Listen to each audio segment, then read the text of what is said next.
নমস্কাৰ এই মুহূৰ্তত আহি পৰিছে ৰাতিপুৱাৰ কেইবাটাও বিগ ব্ৰেকিং নিউজ। আজি হৈছে 22 এপ্ৰিল। পিএম কিষাণত ধন লাভ কৰা সকলৰ বাবে ডাঙৰ খবৰ আহি পৰিছে। শীঘ্ৰে পঞ্জীয়ন কৰক আপোনাৰ নাম, অন্যথা বঞ্চিত হ'ব পাৰে পিএম কিষাণৰ 23 নং কিস্তি ধনৰ পৰা। কেন্দ্ৰ চৰকাৰৰ ফালৰ পৰা জাৰি কৰিছে জাননী। অৰুণোদয়ৰ প্ৰতিজন হিতাধিকাৰীৰ বেংক একাউণ্টৰ 3টা কিস্তি একেলগতে প্ৰদান কৰিব ৰাজ্যৰ মুখ্যমন্ত্ৰী ডক্টৰ হিমন্ত বিশ্ব শৰ্মাই নিৰ্বাচনী প্ৰচাৰৰ মাজতে কৰিছে বৃহৎ ঘোষণা। যদি আপুনি চৰকাৰী কৰৰ বাবে আবেদন কৰিব পৰা নাই তেনে ক্ষেত্ৰত আপোনাৰ বাবে সোণালী সুযোগ। পুনৰ নতুনকৈ লাভ কৰিব চৰকাৰী কৰ। যদি আপোনাৰ ৰেচন কাৰ্ড আছে, এটা নহয় দুটা নহয় 3টা নতুন সামগ্ৰী লাভ কৰিব। আত্মসহায়ক প্ৰতিজন মহিলাৰ বেংক একাউণ্টত 35,000 টকা প্ৰদান কৰিব। যদি আপুনি 10,000 টকা পোৱা নাই, ভাল খবৰ। লগতে কেইবাটাও ৰাজনৈতিক খবৰৰ লগতে অৰাজনৈতিক খবৰ যুগুত কৰা হৈছে আজিৰ দিনটোত। গোটেই অসম তথা ভাৰতৰ বিভিন্ন প্ৰান্তৰ পৰা যুগুত হৈছে কেইবাটাও ডাঙৰ খবৰ। এনেবোৰ খবৰ নিতৌ পাই থাকিবলৈ চেনেলটি ছাবস্ক্ৰাইব কৰি ভিডিঅ'ত এটা লাইক কৰিবলৈ নাপাহৰিব। আজিৰ আমাৰ প্ৰথম খুবেই গুৰুত্বপূৰ্ণ খবৰ হৈছে অসমবাসীৰ বাবে এটা ডাঙৰ খবৰ। পিএম কিষাণ সন্মানিধিৰ ধন লাভ কৰা সকলৰ বাবে আহি গ'ল ডাঙৰ খবৰ। 23 নং কিস্তিত ধন লাভৰ বাবে শীঘ্ৰে পঞ্জীয়ন কৰক আপোনাৰ নাম, অন্যথা বঞ্চিত হ'ব পাৰে পিএম কিষাণৰ 23 নং কিস্তিত ধন লাভৰ পৰা। কেন্দ্ৰ চৰকাৰৰ ফালৰ পৰা বিশেষ জাননী জাৰি কৰিছে। পঞ্জীয়ন নকৰা কৃষকে নাপাব পাৰে পিএম কিষাণৰ 23 নং কিস্তিত টকা। পঞ্জীয়ন কৰাৰ পিছতে ঘৰতে আপোনাৰ আবেদনৰ স্থিতি আপুনি পৰীক্ষা কৰিব পাৰিব। কিদৰে কৰিব আপুনি পৰীক্ষা সম্পূৰ্ণকৈ জনাই আছোঁ। প্ৰথমতে সম্পূৰ্ণকৈ জনাৰ আগতে আপোনালোকে যদি এতিয়ালৈকে চেনেলটি ছাবস্ক্ৰাইব কৰা নাই, নিশ্চয় চেনেলটি ছাবস্ক্ৰাইব কৰি ৰাখিব। প্ৰথমতে পিএম কিষাণৰ অফিচিয়েল ৱেবছাইট pmkisan.gov.in লৈ যাওক। হোম পেজত থকা ফাৰ্মাৰ কৰ্ণাৰলৈ আপুনি যাওক। ইয়াৰ পিছতে status of self registered farmer by CSC farmer বুটামত আপুনি জাষ্ট এটা ক্লিক কৰক। নতুনকৈ খোল খোৱা ফৰ্মত আপোনাৰ 12 অংকৰ আধাৰ নম্বৰটো লিখি দিয়ক। প্ৰথমতে আপোনাৰ আধাৰ কাৰ্ডখন সাজু কৰি ৰাখিব লাগিব আপোনাৰ হাতত, আৰু আধাৰ নম্বৰটো আপুনি প্ৰথমতে বহাই দি দিয়ক। কাষত দিয়া কেপচা কোডটো শুদ্ধকৈ সন্নিৱিষ্ট কৰক। শেষত চাৰ্চ বুটামত ক্লিক কৰিলে আপোনাৰ আবেদনৰ বৰ্তমান স্থিতি দেখিবলৈ পাব। যদি আপোনাৰ পৰীক্ষা কৰি থকা হৈছে তেন্তে পেণ্ডিং ফৰ এপ্ৰুভেল বুলি আহিব। সম্পূৰ্ণ পৰীক্ষা হ'লে এপ্ৰুভড বাই ডিষ্ট্ৰিক্ট বাই ষ্টেট বুলি আহিব। যদি আপুনি আগতে পঞ্জীয়ন কৰিছিল আৰু কিস্তিৰ তথ্য চাব বিচাৰে তেন্তে ফাৰ্মাৰ কৰ্ণাৰত থকা নো ইউৰ ষ্টেটাছত জাষ্ট আপুনি এটা ক্লিক কৰক। ইয়াৰ বাবে আপোনাৰ পঞ্জীয়ন নম্বৰ আৰু মোবাইল নম্বৰত অহা OTPৰ প্ৰয়োজন হ'ব। যদি আপুনি পিএম কিষাণৰ টকা পাই আছে তেনে ক্ষেত্ৰত আপুনি এনেকুৱাকৈ সহজতে ষ্টেটাছ চেক কৰিব পাৰিব। যিসকলে ভাবিছে নতুনকৈ আবেদন কৰিব নিশ্চয় কৰিব পাৰিব। যদি আপুনি আবেদন কৰিছে আপোনাৰ স্থিতি আপুনি চেক কৰিব নোৱাৰিব। কেনেকৈ কৰিব নিশ্চয় সম্পূৰ্ণকৈ জানিলে। যদি কোনোৱে ভাবিছে পিএম কিষাণত নতুনকৈ আবেদন কৰিব কি কি নথিপত্ৰ লাগিব প্ৰথমতে জানি লওক। পিএম কিষাণত নতুনকৈ আবেদন কৰাৰ বাবে আপোনাৰ জমাবন্দী কপি প্ৰয়োজন হ'ব। লগতে আধাৰ কাৰ্ডৰ লগত মোবাইল নম্বৰ লিংক হৈ থাকিব লাগিব। লগতে একাউণ্টৰ সৈতে DBT লিংক থাকিব লাগিব। এইখিনি যদি কৰি ৰাখিছে তেনে ক্ষেত্ৰত আপুনি নিশ্চিত থাকক এইখিনি নথিপত্ৰ থাকিলে নতুনকৈ পিএম কিষাণৰ টকা লাভ কৰিব একাউণ্টত। লগতে পিএম কিষাণৰ 23 নং কিস্তিৰ টকা কেতিয়া প্ৰদান কৰা হ'ব এতিয়ালৈকে ডেট ঘোষণা কৰা নাই, কিন্তু অতি শীঘ্ৰে পিএম কিষাণৰ 23 নং কিস্তিৰ টকা প্ৰদান কৰা হ'ব আপোনালোকৰ বেংক একাউণ্টত। আজিৰ ভিডিঅ'ত যিমান পাৰে সকলোৱে বেছিকৈ শ্বেয়াৰ কৰি দিয়ক। তাৰপিছত অসমবাসী ৰাজক জনাইছো আমাৰ পৰৱৰ্তী খুবেই গুৰুত্বপূৰ্ণ খবৰ। লগতে এটা ডাঙৰ খবৰ, একেটা পৰিয়াল দুগৰাকীক দিয়া হ'ব অৰুণোদয় আঁচনি। আপোনাৰ গাঁও বা অঞ্চলত দুখীয়া দৰিদ্ৰ পৰিয়াল আছে নেকি? তেনে ক্ষেত্ৰত সেইসকল দুখীয়া দৰিদ্ৰৰ বাবে ভাল খবৰ দিছে অসমৰ মুখ্যমন্ত্ৰী ডক্টৰ হিমন্ত বিশ্ব শৰ্মাই। এটা ঘৰতে যিমানজন মহিলা সদস্য থাকিব সকলোৱে পাব অৰুণোদয় আঁচনি আৰু ৰেচন কাৰ্ড আৰু অৰুণোদয়ক লৈ ৰাজ্যৰ মুখ্যমন্ত্ৰী ডক্টৰ হিমন্ত বিশ্ব শৰ্মাই কৰিছে বৃহৎ ঘোষণা। ডাঙৰ পৰিয়াল থকা প্ৰতিঘৰে পাব 2খনকৈ ৰেচন কাৰ্ড। ডাঙৰ পৰিয়াল থকা দুগৰাকী মহিলাক দিয়া হ'ব অৰুণোদয় আঁচনি। পৰিয়ালত মহিলা অনুযায়ী প্ৰদান কৰা হ'ব অৰুণোদয় আঁচনিৰ সুবিধা। এটা ডাঙৰ পৰিয়ালে লাভ কৰিব পাৰিব 2টা অৰুণোদয়। ৰেচন কাৰ্ড ভঙাৰ সুবিধাও কৰি দিব চৰকাৰে। যদি আপোনাৰ ঘৰত ডাঙৰ পৰিয়াল আছে তেনে ক্ষেত্ৰত একেটা ৰেচন কাৰ্ডতে ঘৰৰ সকলো সদস্যৰ নাম অন্তৰ্ভুক্ত হৈ আছে তেনে ক্ষেত্ৰত আপুনি ভাগ কৰি লৈ ল'ব পাৰিব। ডাঙৰ ঘোষণা কৰিছে এনেকুৱাকৈ অসমৰ মুখ্যমন্ত্ৰী ডক্টৰ হিমন্ত বিশ্ব শৰ্মাই। নিৰ্বাচনৰ পিছতে যদি পুনৰ হিমন্ত বিশ্ব শৰ্মা মুখ্যমন্ত্ৰী হয় তেনে ক্ষেত্ৰত এই সুবিধা প্ৰদান কৰিব বুলি নিৰ্বাচনী প্ৰচাৰৰ মাজতে কৰিছিল বৃহৎ ঘোষণা। মাজত মাত্ৰ কেইটাদিনমান বাকী আছে, ইয়াৰ পিছতে আপোনাৰ বাবে এটা ভাল খবৰ আহিব পাৰে।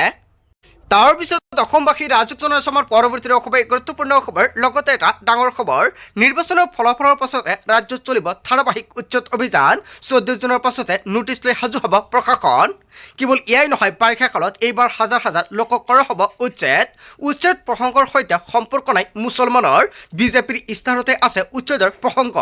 বিজেপিক ভোট দিলেও হাৰি নাযাব বেদখলকাৰী। বনাঞ্চল এৰি যাওক নহ'লে বিপদ নিশ্চিত।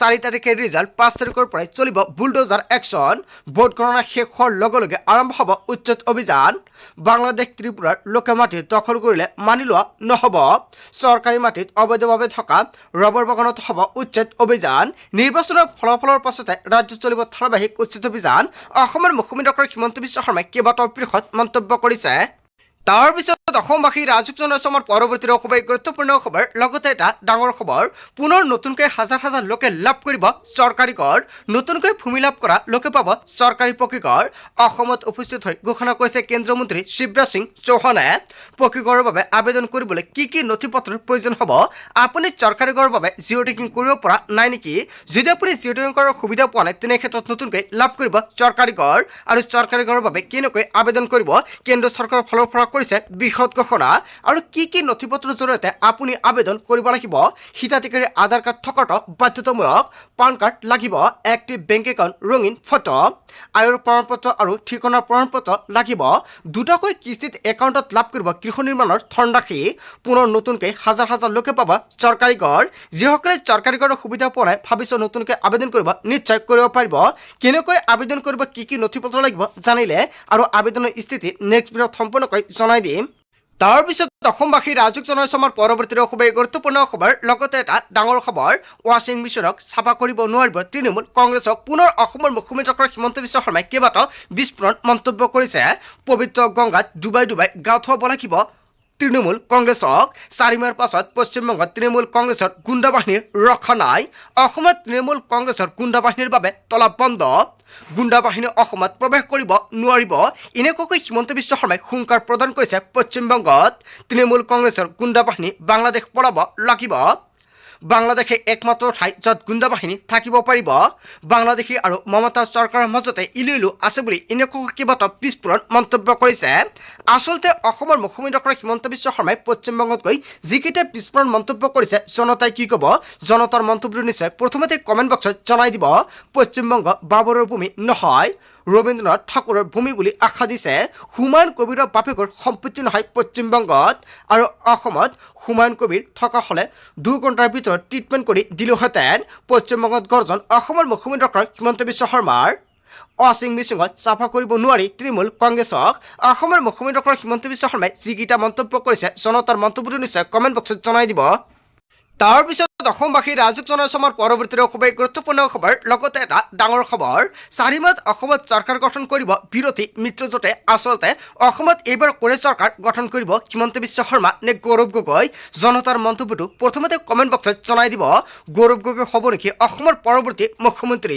ভৱিষ্যতবাণী কৰিছে বিৰোধী মিত্ৰজোঁটে 4 মাহত আমি আমাৰ লক্ষ্যত উপনীত হ'ম আৰু অসমৰ ৰাইজে আমাক আকোৱালি লৈছে বিকল্প হিচাপে বিৰোধী মিত্ৰজোঁটক বাছি লোৱা হৈছে য'ত বিজেপিয়ে যুঁজ নহ'ব বুলি ভাবিছিল তাতেই যুঁজ হৈছে বহুকেইটা সমষ্টিত কষ্ট হ'ব বুলি ভাবিছিলোঁ কিন্তু কষ্ট নহ'ব মন্তব্য কৰিছে প্ৰদেশ কংগ্ৰেছৰ সভাপতি গৌৰৱ গগৈয়ে 4 মাহত অসমত চৰকাৰ গঠন কৰিব বিৰোধী মিত্ৰজোঁটে এনেকুৱাকৈ বৃহৎ মন্তব্য কৰিছে গৌৰৱ গগৈৰ ফালৰ পৰা তাৰ পিছত অসমবাসী ৰাজুক জনসমৰ পৰৱৰ্তী খুবেই গুৰুত্বপূৰ্ণ খবৰ লগতে এটা ডাঙৰ খবৰ 1250 টকাত মহিলা ক্ৰয় কৰিব বিচাৰিছে বিজেপিৰ মহিলা প্ৰেম হাফ হৈ খুটি বেচ হৈ জৰাৰ দৰে বুলি মন্তব্য কৰিছে বিজেপিৰ গৰিয়ালৰ চকুপানী ৰাইজে বুজি পাইছে 29 লৈ শক্তি বৃদ্ধি কৰাৰ অভিসন্ধিক মুখ থেকে চাখালে বিজেপিয়ে মহিলাৰ আসন এইবাৰ নিৰ্বাচনত কিয় বৃদ্ধি নকৰিলে গৰিমা গাৰ্গৰ ক্ষেত্ৰতো কোনজন বিজেপি নেতাই থিয় দিলে চলে কৌশলে কংগ্ৰেছক মহিলা বিদ্বেষী সজাব বিচৰা হৈছে